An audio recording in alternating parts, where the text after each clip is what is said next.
I am very excited, and I'm going to introduce you to Suzanne Muller. She's a Fractional Chief Leadership Coaching Officer.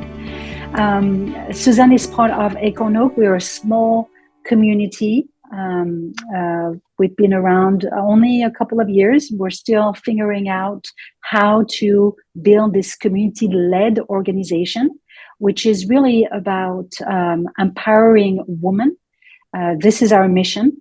And most importantly, empower our own members in whatever endeavor they have, whether it's starting their own businesses, starting their fractional practice, or being a coach, writing books, you name it. And so we gather several times a month, and we help each other in, as in our journey of thriving as women and as executive. So today, this is the fourth workshop in this overall series. And today, Suzanne is going to talk to us about growth, which is an essential element in our own human experience. So for those who don't know, Suzanne, she is a Swiss-born global influencer and fractional chief leadership coaching officer. She has written over 680 blog posts and 400 podcast episodes. Her athletic feats include completing 26 marathon races, climbing the Mount Kilimanjaro, and finishing an Ironman triathlon race and skydiving. She speaks 5 languages, and she shines in global consulting. She's doing executive coaching and leadership development. She's also an author and an advocate for diversity and empowerment.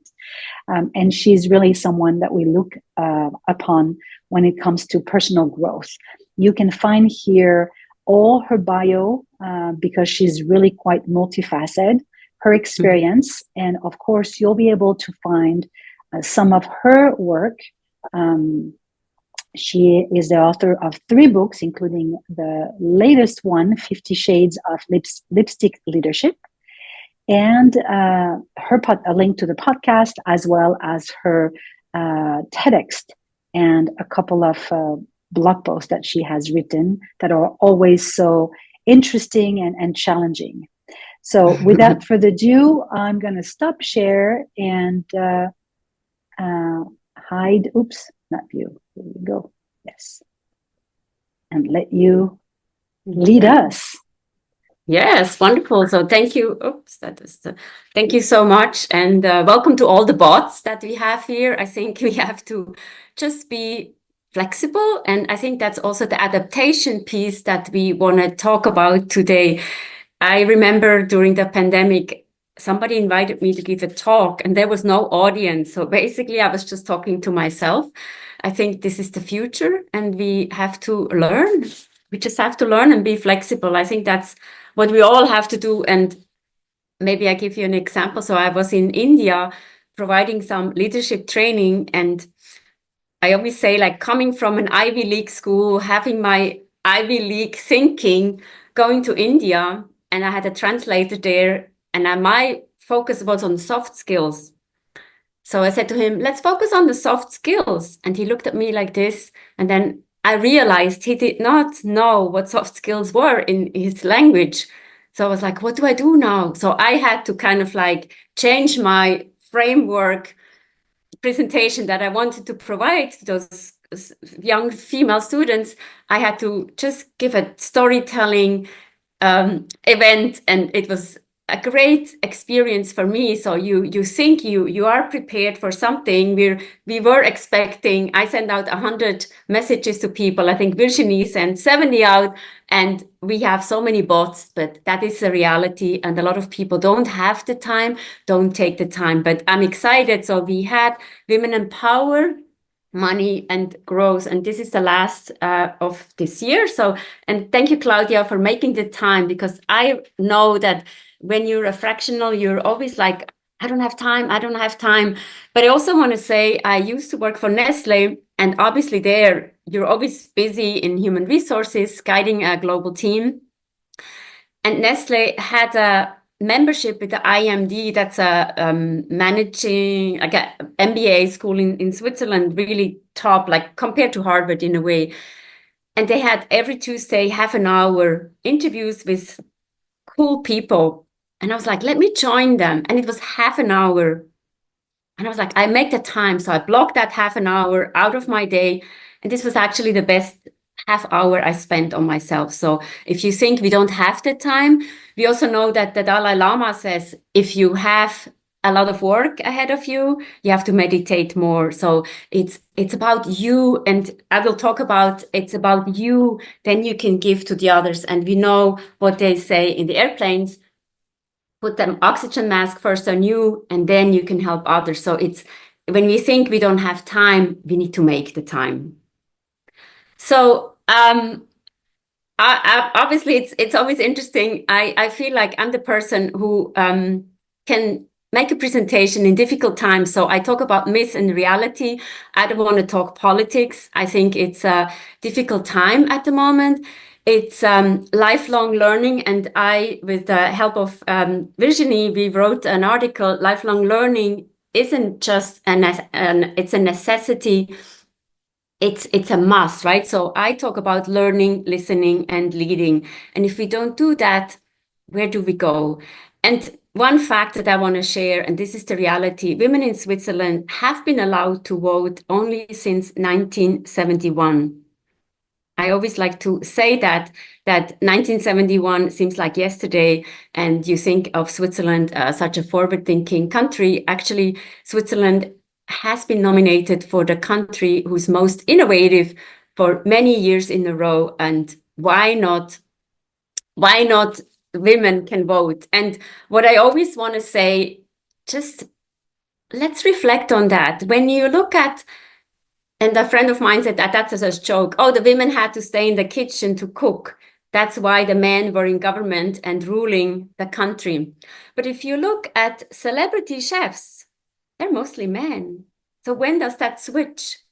So the women are prepping and doing all the work. And then when it comes to the celebrity status, it's the men. So this is the one thing. And I also want to say I'm an immigrant. And what I want to say is I will speak up. I have been in the US for more than 30 years. And I'm an entrepreneur. I'm very proud of what I have achieved. I don't have a family here. Whatever I've done, I did myself. And this presentation I did without the AI. So I'm really proud, and I think we need to say it. So it's the myth and the reality that I want to go, and it's that adaptation piece that is important. So we look at the iceberg, and I researched yesterday, so 90% is hidden. What people see in our careers is just like the number one, the medal. When I finish my marathon, yes, I have a medal. I'm proud. I get a certificate. But what people don't see, and we all are here, and I don't know about the bots, but usually we are entrepreneurs. It's about the sleepless nights. It's about the persistence. It's about when do I get more money to pay my bills, or the sacrifice we go. Nobody sees that. And that's why I put together like life and not learning. So people, and I need to change my view just a little bit. Okay, then I see everything. Life, and it's about life and not learning. And why do I say that? So first we go to school, we have parents who tell us what to say and what to do, and then we go to college, we have our first job, we're very excited. It's the career, it's the rat race, it's a promotion, it's the money, the marriage, the children, everything comes in the mid-career. And the organizations typically say, we will take care of your career. We will take care of your career. I hear that all the time. But they don't. Actually, it's you. You have to take care of your career. And then I get that answer. I don't have time to learn. I'm exhausted. I'm exhausted. So then, and we see now the bots are coming in and people don't even show up for a presentation. So I don't have time. I will listen or watch the recording, but do we do it actually? I don't know. So how can we incorporate that learning when we don't have time? And now we look at the statistics because everybody loves the statistics, right? The engagement is $8.9 trillion lost in the global GDP. And it's 23% of the workforce is engaged. And this is from the Gallup workplace research. 62% are not engaged. 15% are actively disengaged. And we also hear about the loneliness in the workplace. It's equivalent to smoking 15 cigarettes per day. So 20% of employees experience loneliness. And when we came in, we said like the fully remote is not so easy. So 25% of the fully remote people are experiencing loneliness. So that's why we need to come to those webinars more often. So where can we get to know great people who have, where we can learn from, where we can talk to, and how we can also network with others and learn from others. 16% are still fully on site. And I know that the Amazon, they want that everybody's coming back. I don't know if that's going to work. 21% is hybrid. Probably hybrid is okay, but they still feel lonely. So even if you work hybrid, you're not there, you're not at home. So it's a huge statistic that we have to work on. And then the last statistic is the 2023 research where 52% of employees, they say they are watching or actively seeking a new job.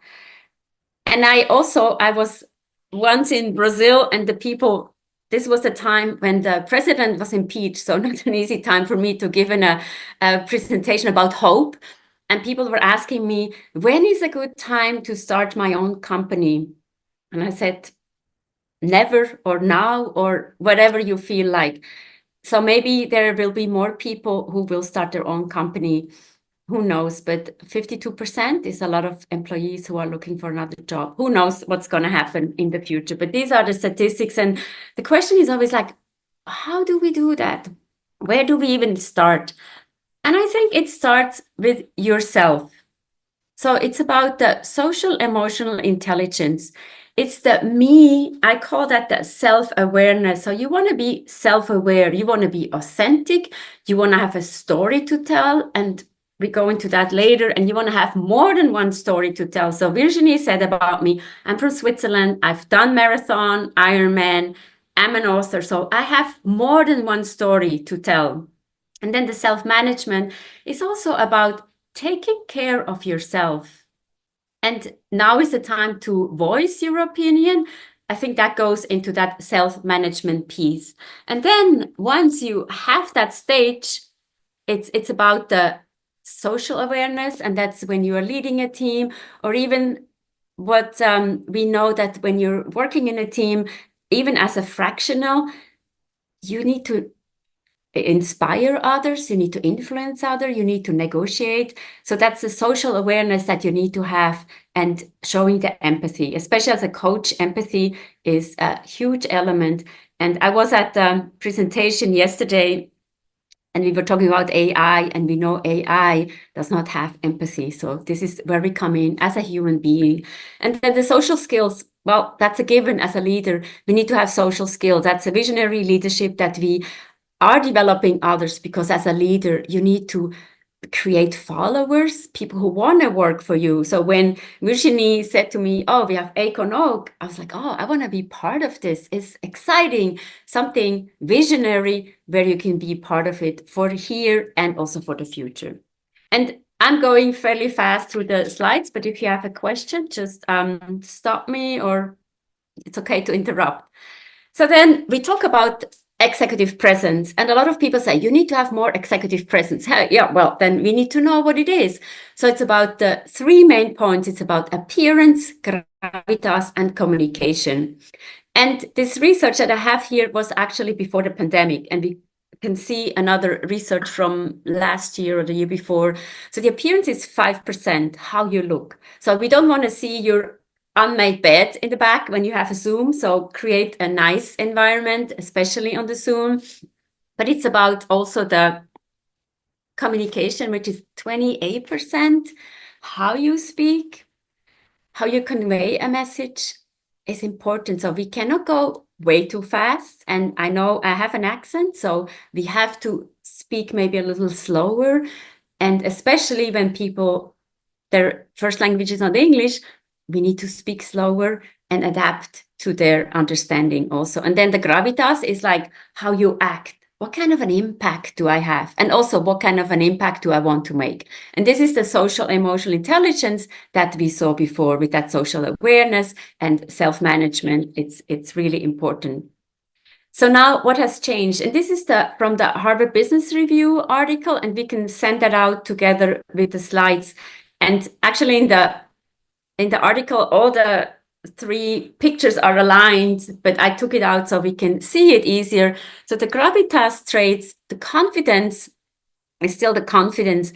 And what I also have to say, this research is not the best, because in 2012, they had 268 executives responding to that survey. And in 2022, only 73. So I'm wondering, where are the 200 others? So we need to ask a statistician. It's not really valid when you have such a gap in response. But still, I think it's important that you see the confidence is really on top.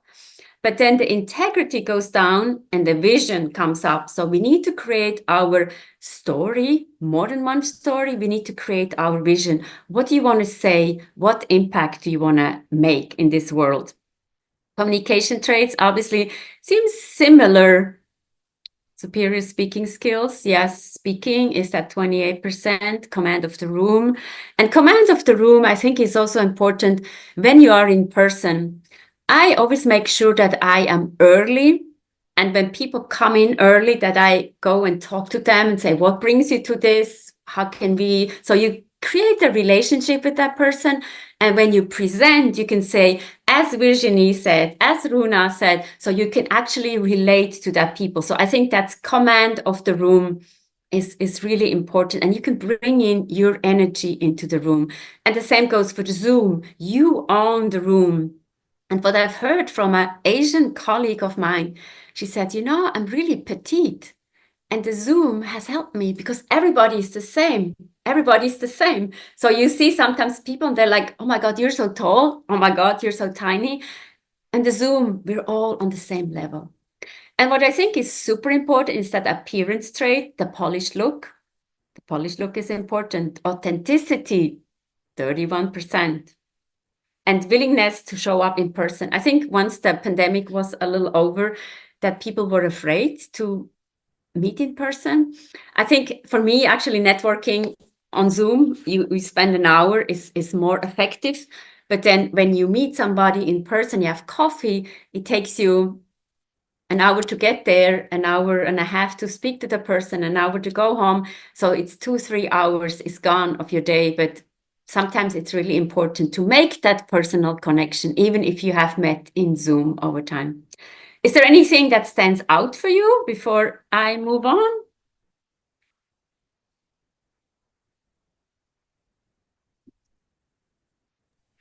I'm good. Okay.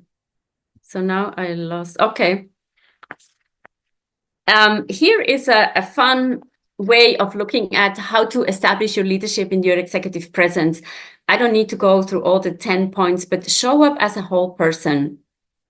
I mean, you don't show up as a half person, but what I think is important that you show yourself, you're authentic, and then lead with what you care about. And that's what I said. I'm an immigrant. I will say that now, moving forward all the time, and just lead with what you really care about. And the number 6, I think, is super important, is start by standing still. So if you move around all the time, people are like, what is happening with her? Why is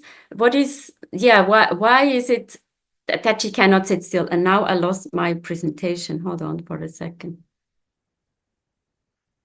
Okay, here we are, but I don't see myself anymore. What did I do? Oh, okay, so now it's good. It's a fun way to look at and begin a conversation that others want to continue. Again, Virginie introduced me as an author, as a coach, as a marathon runner. People want to continue that. So start with something, plant some seeds so that people are like, oh, I remember you. Let's talk about your books or your marathon, what is that? And I usually talk about the marathon mindset when we think about changing and adapting. How can I take the marathon mindset into the business mindset as an entrepreneur? And actually yesterday, November 19, was National Entrepreneur Day. Okay, let's go on. I know it's already. Okay, so we go into the learning, listening, and leading. And learning is learning from others. So again, you come here, you want to learn something new. I was at the webinar, I took the time with Amy Edmondson. She's the professor of leadership at Harvard Business School. And she says, learning is more important than knowledge. So we all create an expertise, but then we're stuck and stagnant in a way with that expertise. And now we know with the AI, and yesterday they talked about hybrid intelligence. I'm like, wow, what is this? So I want to know, I'm curious, I need to know more. And there is an interesting assessment that you can take. It's called VIA.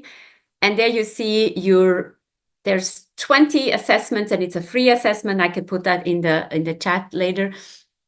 My number one assessment is lifelong learning. So for me, the learning is like, I cannot get enough. Be curious and ask good questions. Ask those open-ended questions. As a coach, it's super important to ask those open-ended questions, because then you get like a full range of what the people are giving you. And I'm sharing here my favorite question. What do you do when you don't work? What do you do when you don't work? Because that gives you a picture of the whole person, and also something special. I was working with somebody who was a DJ. I was working with somebody who was a violinist. And when people say, oh, I work all the time, I'm just watching TV, I'm like, oh, there we are. There we have some problems, right? But if people are curious and they do something else than just working, this is where the fun is happening. So learning is more important than knowledge. And she has great books also, so follow her. She's a fantastic person. And the listening. I met Carol Gilligan, the psychologist and feminist in New York City. She gave a presentation. She's this powerful Amazon woman. And she says, the hardest times for me were not when people challenged what I said, but when I felt my voice was not heard. And especially in today's times, you have to speak up. Or also Sheryl Sandberg says it, you need to have a seat at the table. If you're invited at the table, you have something to say. And also listening is not interrupting. And then as coaches, silence is very important. Just stop. And what I do usually when people are talking fast and a lot, I stop. I speak slower. And then people think, what's wrong with her? Well, I like to slow them down a little bit. I can adapt to your pace. I can speak much faster. But if people are, what are they hiding? Let the silence speak. And then you see that they are feeling that silence, that there's some uncomfortable moments. But listen to what's around you and listen very carefully. So silence is really golden. And I learned yesterday that the AI, when you ask AI, can you be silent? There's no silence. So AI will say 4 points what silent means. It's interesting, right? So we as humans can still show that silence piece and enjoy that moment. Okay, we go to the leading, and this is obviously my favorite part. Katrina Adams has been a fantastic tennis player. We haven't known so much about her, but she wrote a book on the arena, and she says on the table, on your legacy, on your courage, and 12 more on your whatever. But how I interpret that is like, if you are invited to a meeting and you think like, why am I invited? Well, there is a reason why you are invited and not another person is invited, because you have the expertise. You have something to say, and you should be prepared to say something. So that's the prepared spontaneity, that you actually can prepare. What do I want to say? If you give a presentation, you prepare. Well, sometimes we have to say, oh, you present and you have like 5 minutes to present, but you are the expert of your talk. You know what you want to talk about. But own that table and take that space. Even Think of like an Olympian. If they put on that gold medal, they don't slouch, they stand up tall. So if you give a presentation, stand tall and you own this. And also, you have owned it. If you have done it, nobody can take that away from you. And I gave my TEDx talk and I took my medal that I got from my Ironman and I said, this is my medal. I worked very hard for this medal and nobody can take that away. Even if I'm the slowest person, everybody starts at the same start line and everybody finishes at the same finish line. I earned it. So whoever or whatever you have done, it's not bragging if you have done it. And we know the RBG, the Ruth Bader Ginsburg, she said, fight for the things that you care about, but do it in a way that will lead others to join you. And that's exactly what I meant by leadership. It's about creating followership, creating that followership that people want to work with you. People want a part of your team. I had once a boss and he says, I want to be part of your winning team. And I was like, oh, okay, wonderful. I thought that was a huge compliment that I got.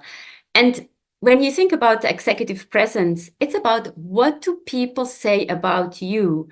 And it's mostly what do people say about you when you are not in the room? Think of promotions. Think of if you are applying for a boardroom seat, you are not in the room.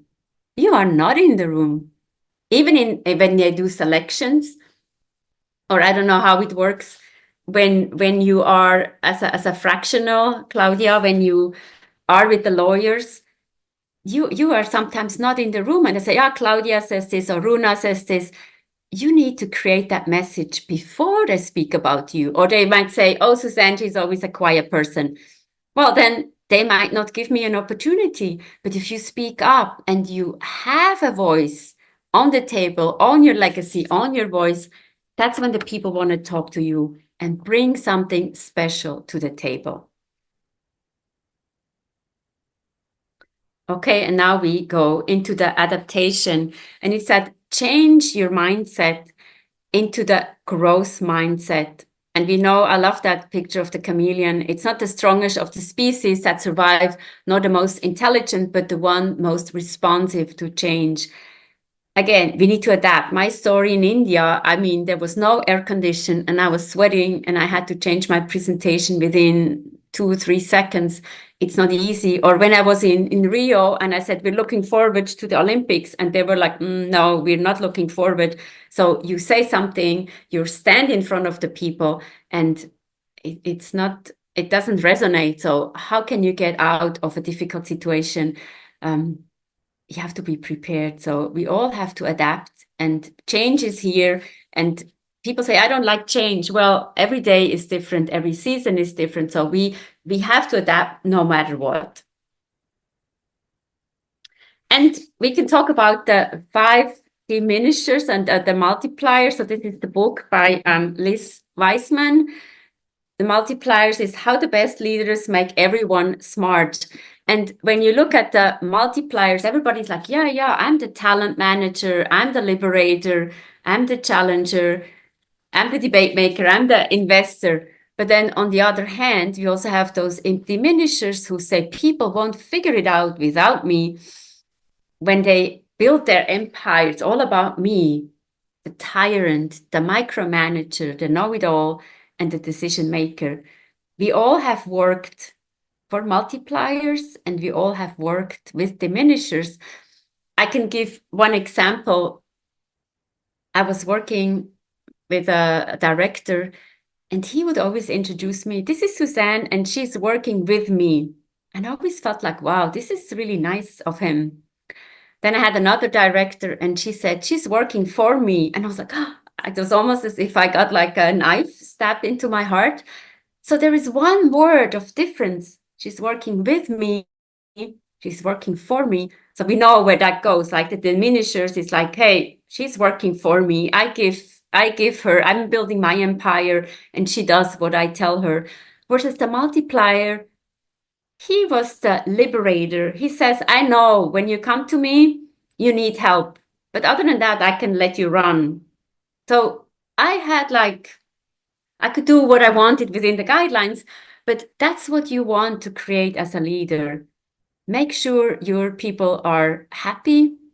They feel like that they're working for the talent manager and also an investor in you.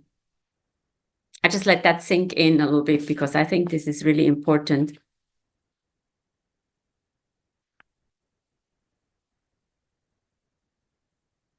And now everybody thinks like, oh, we're on either one of those sides. But this is the fun part, I think. There's accidental diminishers. Don't we all know the idea fountain? Oh, I have an idea, I have an idea. That people are always on. The rescuer, which is not always a bad thing, right? But the pace setter, the optimist, the protector, the strategist, the perfectionist. And I think the perfectionist gives such a bad rep because if we weren't a perfectionist, we wouldn't be here where we are today. If you're like sloppy and like, oh, I don't know, somebody else can do it, we wouldn't be on the top of our game. Or I like to say, I'm proud of the work that I do. So yes, I'm a perfectionist. I try to align everything yesterday in the presentation and make it look beautiful. So I'm wondering, where are we? And I know a few people say to me, oh, you're an optimist. You're always positive. So maybe I'm a little too optimistic. I'm wondering. So I need to be more of a realist. But I think it's my strength, and maybe that's my accidental diminish. I'm wondering what speaks to you and where do you see yourself? And that's actually the exercise that I had prepared for everybody who's here, including the bots. Where do you see yourself so we can have a discussion?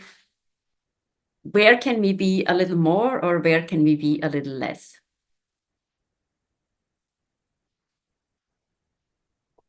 Virginie? I'd love to ask you in what way strategies can be a accidental diminisher. I think if you take too much of a lead, right? And this is my idea. This is what it's not including others. It's always like looking for opportunity, increase your impact, and engaging with the others. It's the Simon Sinek has an interesting framework where he says leaders speak last. So you can actually come into a meeting and you need to introduce it because sometimes people are like, what's wrong that they don't speak? So you say, today I will just listen to everybody. So everybody comes in with their own strategy. And you as the leader, even though you have your strategy, you come last or you summarize what others have said. And then you come together and find the best strategy together. Does that make sense? Yes, absolutely. Thank you so much. Mm-hmm.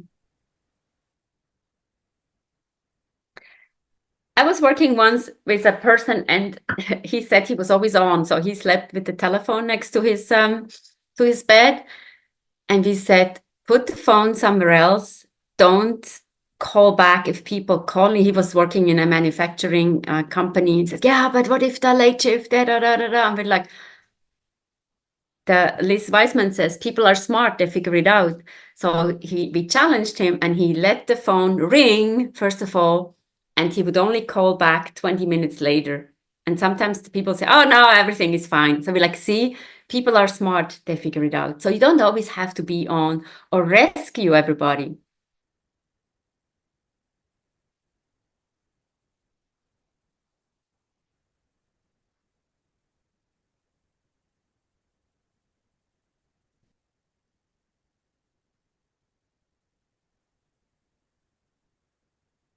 I think also the pace setter is an important diminisher. I like to go at my pace. This is something when I have to work with a team. I was working with we did role plays and then we had to write reports and somebody else had to provide some input of their role plays with the candidate. And I was like, oh, please send it to me. Please send it to me. So I had to adapt my pace to their pace, which I was not really happy. I just had to adapt to that.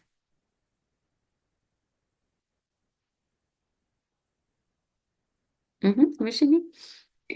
I have another question, but it's more. I think it's beyond the exercise. So I don't know if you want me to wait.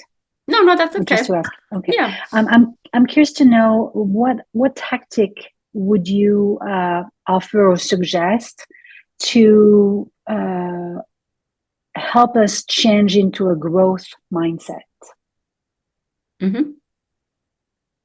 Yeah, so let's go back. So it's actually, people are smart, they figure it out. So in a way, you also let the people fail.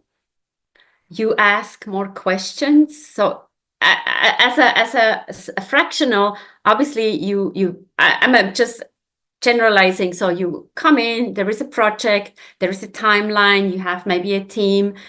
Ask a lot of questions: when, how, who, and then maybe you would interview people. And the liberator and an investor is also when you can assign a stretch assignment to somebody. And we all know people can do more. Obviously, we have we need to have all the players. I always say we have 26 letters of the alphabet. So we don't always have only type A personalities or people who are like us. So we need to include those people who 9 to 5, that's it. I don't want to do more.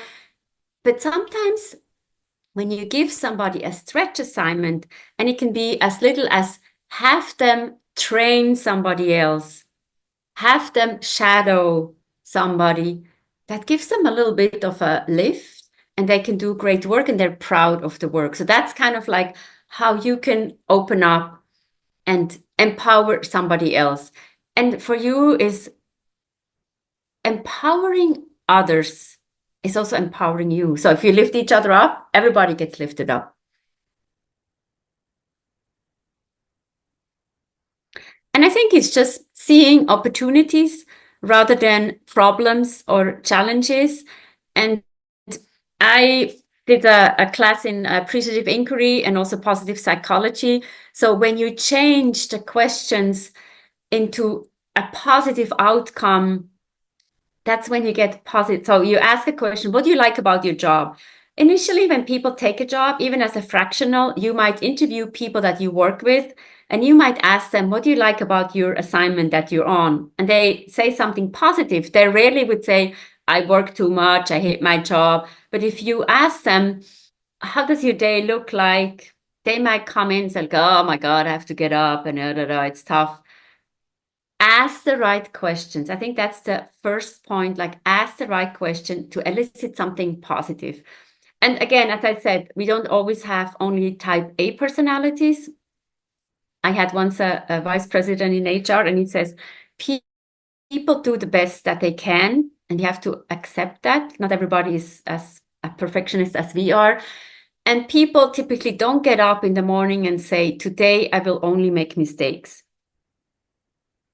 So I think you can tap into that, what is the energy? What is the motivation? And if you're a motivated person, then again, it's creating that followership.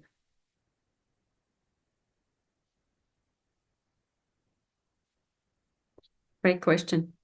We all need more and I just put some practical tips together, never give up, especially in today's time. If you have a dream, do it. Be authentic, be yourself, and have your story ready. And not only one story. I think it's important to have multiple stories. And then the networking is reaching out to others, and it should start today, not when people need to find a job, or it's just that's when it's too late. So the networking should start immediately, and enlarge your network, and also have a diverse network. So if you are a CMO, you only connected to CMOs. Do you get clients to those CMOs? If I'm a coach, I'm only connected to coaches. I don't get rarely work from other coaches. So I need to venture out. And that's why my niche is with that sports mindset. It's important that people who understand sports and they want to move up in their career, they're she understands, she knows what she's talking about. And I can tap into that. I had a client, and he was a competitive swimmer. And in the work, he was a little lazy. And he's asked, how can I become better? I said to him, what do you do in swimming? We train every single day. Well, that's what you do in life. You train every single day. You need to add something. You need to add more skills. That's what it is. And then also what I think is important, book the time to yourself. We heard from Claudia that you took the time today. So thank you so much. And all the bots who are here, thank you for taking the time. We can only learn from each other, and now is the time. But I also want to give some positive examples. It seems like we focus so much on the negative.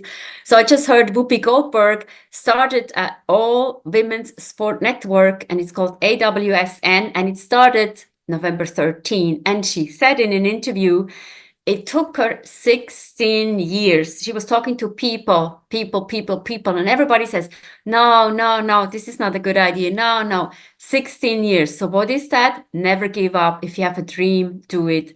And Melinda French Gates, we know she donates $1 billion over the next 2 years for women's rights organization.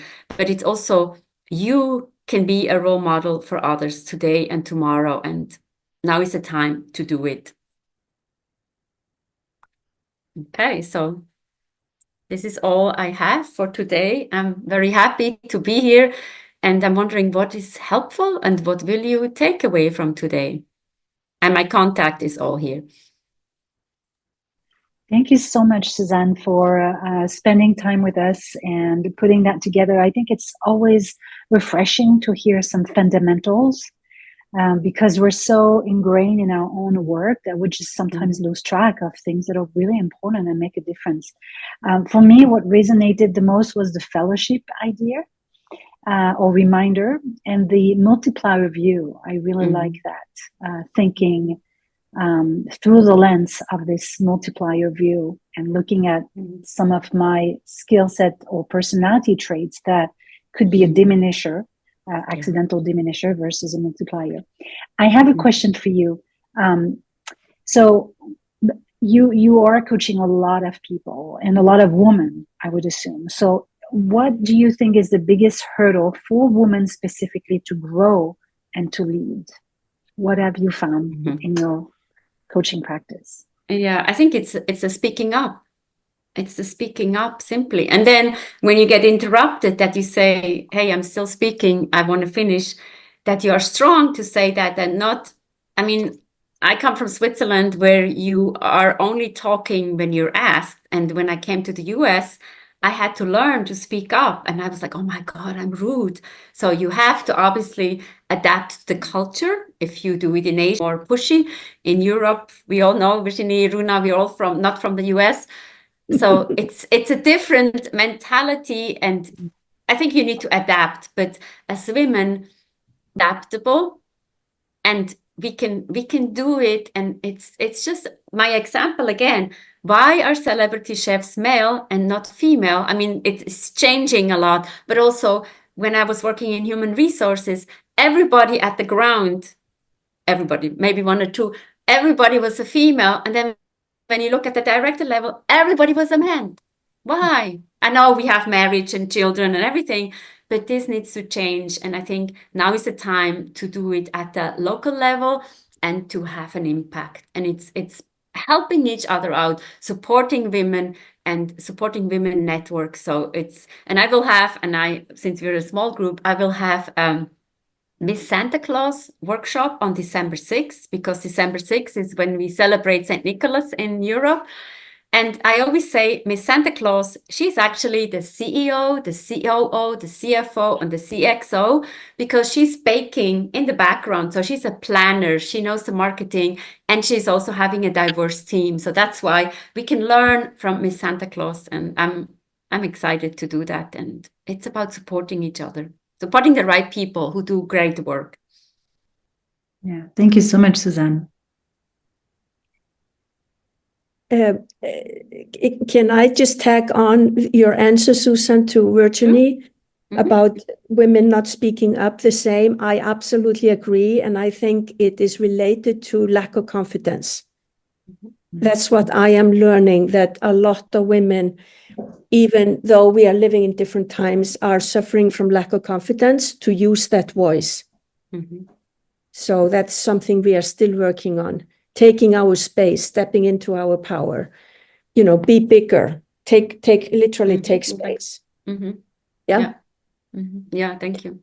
And I, what kind of stands out for me, and it's nothing new, but it's your emphasis on the learning. I think that's such a key. It's such an opener for moving forward.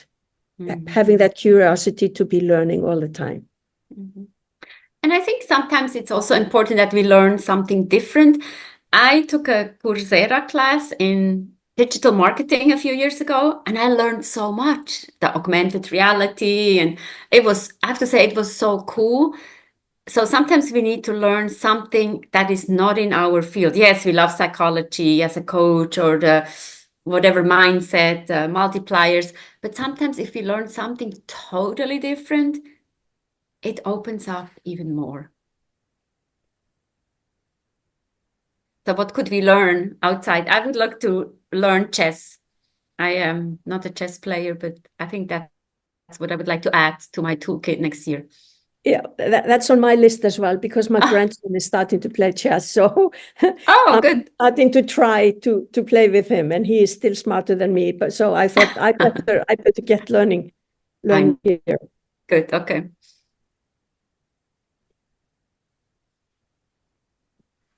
I don't know if it's possible, but I would love to invite Veronica, if she's able to speak, to share with us her experience in developing her growth mindset and the learning ability, what she has found useful and challenging. So Veronica, if you're able to share anything with us, we'd love to hear your experience. Hi, good afternoon. I think the biggest challenge is just the overwhelming amount of information and sources. Right now, there's so many areas where you can go and find information, and just trying to absorb it all and obviously be able to apply it, because it's not just learning it and hearing it, but it's actually the application of it. And I think that's just been the biggest challenge for me.